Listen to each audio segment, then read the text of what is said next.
Good morning. So in this one, we're going to continue our conversation about ethics, I guess, in the modern world. Cancel culture, but I guess also like a broader umbrella that I think cancel culture falls under, which is just stuff that I think people on the left especially fall into, which is just like, I'm going to do these few things, and that way I'm a good person, right? Now I'm doing everything I can to make the world good, and now I can go to sleep at night, and that's it. And it's like, stuff like I use paper straws, and I bring my own canvas sack to the grocery store, and I get involved with cancel culture. And it's like, yeah. I mean, I'm not saying any of that is wrong. I think that's all great. But if you were to draw a pie chart of the world's suffering, then the stuff that is being addressed by like modern, liberalism it's not even on the chart. It's not even a slice. So it's all great stuff. Definitely I'm on board with that. But it's just, for one, I think that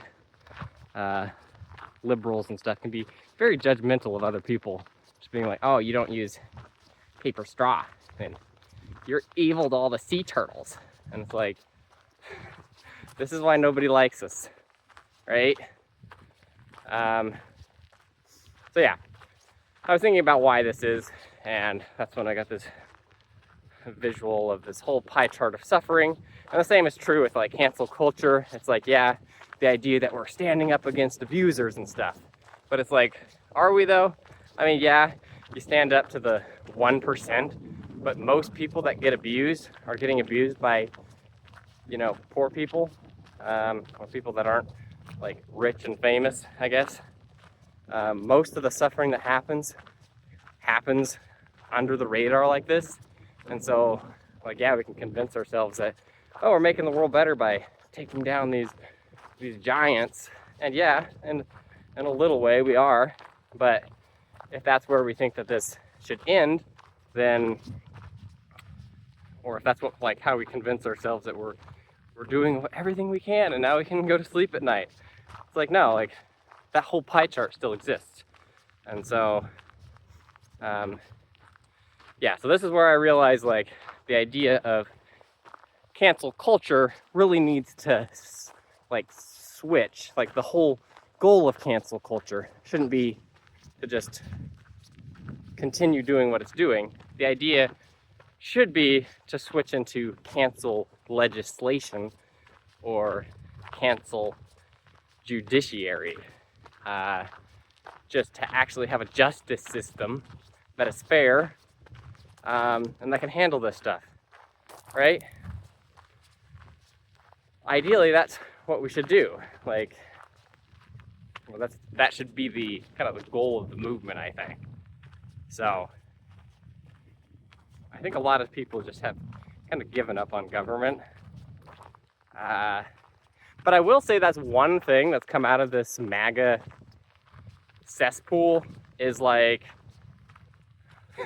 this idea that one maniac can just break all of the safeguards, all of the constitutional guardrails that prevent somebody from, doing what is just happening every day now.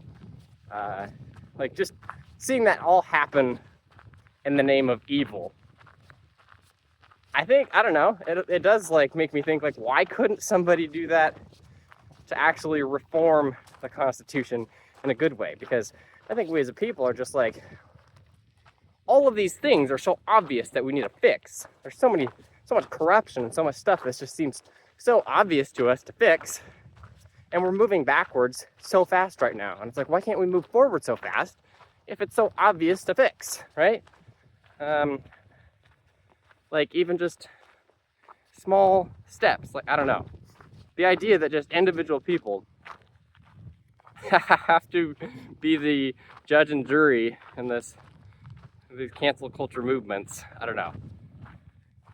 So anyway, I think that this kind of summarizes my views on all of this. It's just,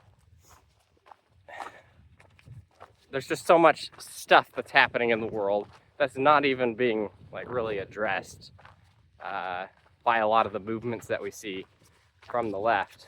And the left pushes people away by being like, you don't even do this? You eat fish? You evil person, right? And it's like, I don't know. It's very frustrating to see just like people get pushed out of the movement when it's like we all, just by merely existing, we make the world, like we are enabling through the way that we spend our money and the way we live and just breathing. Like we are accruing a ethics debt. That's not to say that we can't pay it off, but I think that just getting into our cushy little routine, activist routine, is, I mean, again, I think it's okay if it wasn't so just polarizing. If it wasn't so like, you don't use paper straws. Exactly. That shouldn't be a point of like division, right? With what is happening right now, it's like that's where you want to draw the line on like on your side versus their side. It's like, oh, you don't drive an electric vehicle. Ooh, shame on you. It's like, yeah, but I'm not like, I don't know. You know what I'm saying here? So, I don't know what I'm saying. But I guess just the point is like, stop pushing everybody away and consider for a moment the whole pie chart of suffering and how maybe we could actually take that into consideration and not just be focused on that tiny sliver and being like, oh, you're not working on this tiny sliver of the sliver, so therefore you're a bad person. We don't want you in the group, or you're not a part of the group. It's like, maybe we should take a look at the whole pie here, and maybe we could find some like unification in that, because really nobody's dealing with the whole pie of suffering. And so in that, we can all be kind of unified, especially if we want to actually make the pie less full, right? All right, I'm not making any sense anymore, but hopefully you get the idea. I'm out.